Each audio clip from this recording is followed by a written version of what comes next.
Hi, I'm Emilio Sweet-Coll. I'm the artist in residence here at Glacier for the month of July, and I'm working on a couple different projects.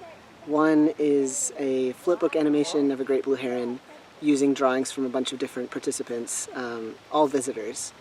And I'm also working on a project, a longer extended project about animating bird sounds. So sort of what they look like in my mind, if that makes sense. So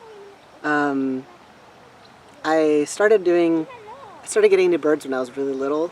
I didn't know I needed glasses and I couldn't really see the birds super well, so I learned a lot of birds by ear where I grew up.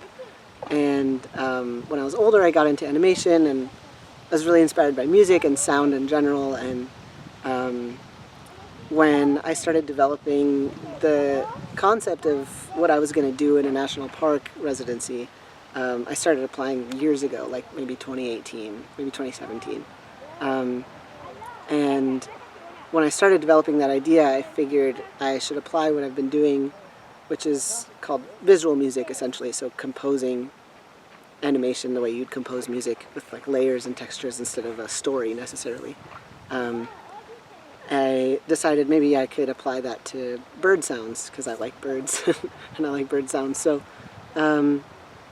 that's where that idea sort of came about, and I started doing that project in Acadia National Park. That was my first residency in a national park a couple of years ago, and I'm doing the same thing here. So some birds are the same, some are really different, and I'm excited to develop the project further as time goes on and I get to hopefully see more places.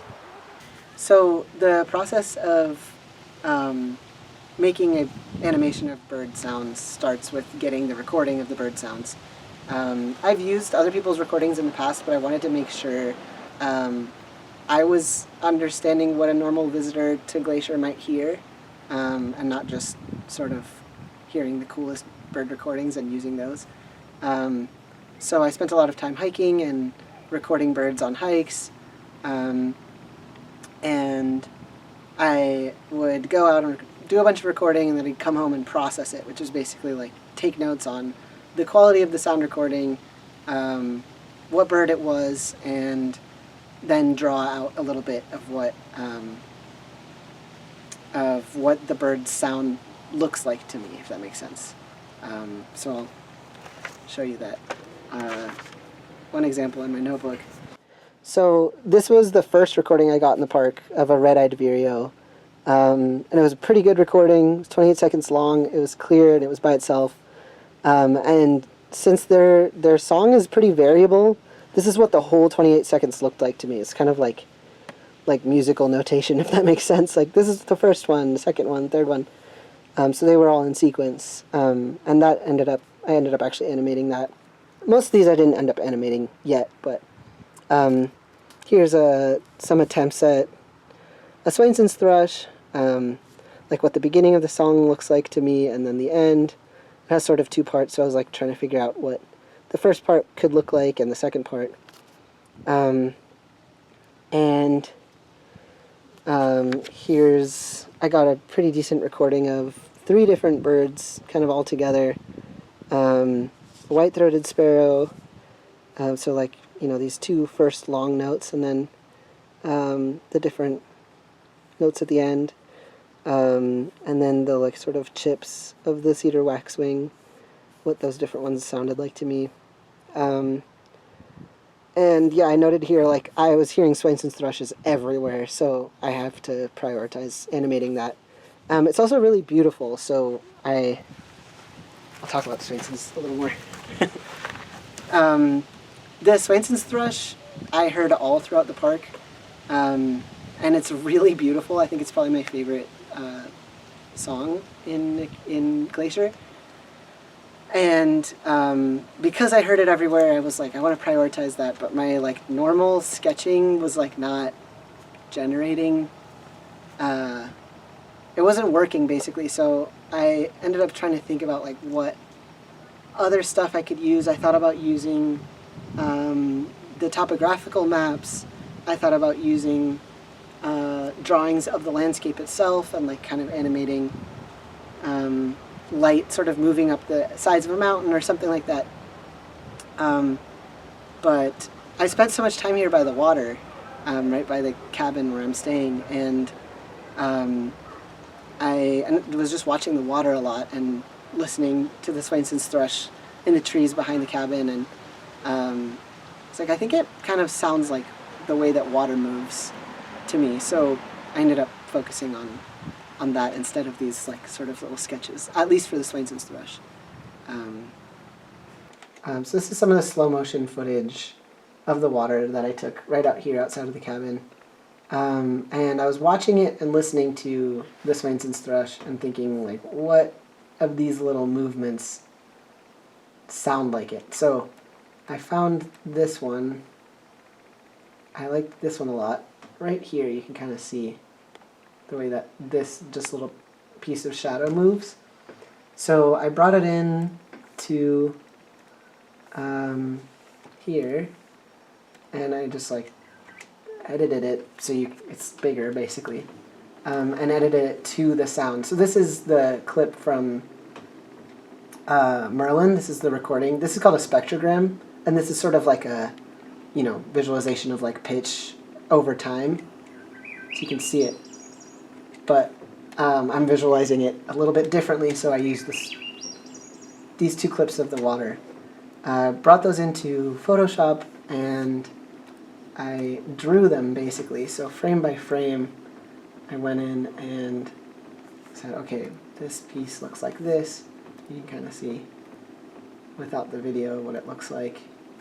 And brought it back in, and then, you know, and this is like probably, I want to say like 30 drawings. So there's like this one, and then this one, and then this one, and then this one, and then this one. So it's a little time consuming, but really fun. And I brought it back in here, and you can see without the video, this is what the animation looks like.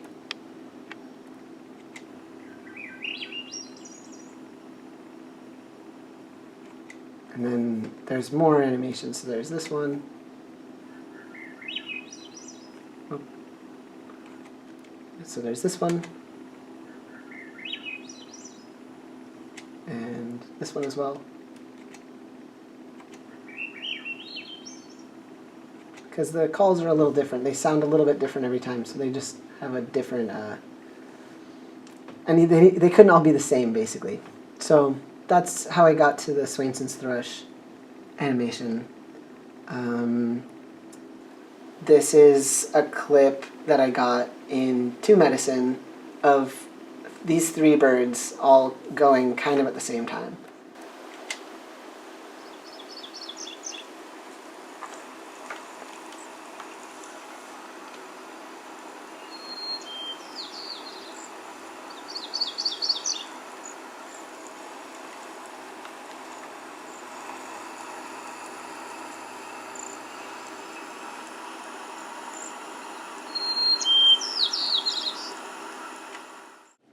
So I made this sequence of 17 frames of a great blue heron flying in a cycle so that we could do as many drawings as people wanted to make. This is what it looks like empty.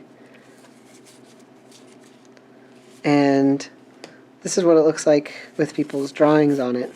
He shuffles through a stack of the template cards with plain outline drawings of the bird flapping, then a set of the cards people have drawn on, with a rainbow of different colors and styles.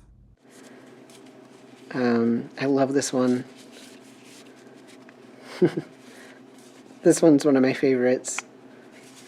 So is this. But I really like all of them. People got really creative with it. And yeah, when you put them all together, no matter what size, big or small, they're all together in the final product. It becomes, it looks like a bird flying, basically. So that's what I'll show you on the computer. So this is what it looks like. I took all these pictures on my phone. This is what it looks like when they're all put together in sequence.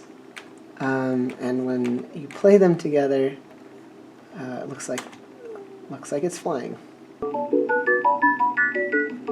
I ended up making this score with an instrument that I brought.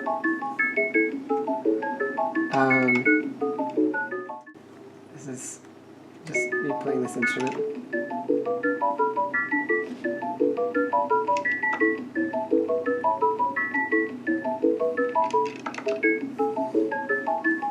So ended up using that for this. Felt like it captured the feeling of it a little bit.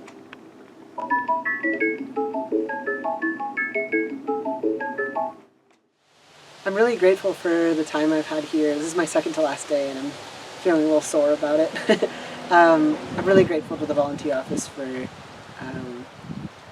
choosing my application and letting me do this. I felt every day like, I can't believe they're letting me do this. And I would highly encourage anyone who wants to do an artist residency here or in any other park to apply and keep applying. I think I applied like 5 times or something. So just keep at it, and thank you so much for the opportunity.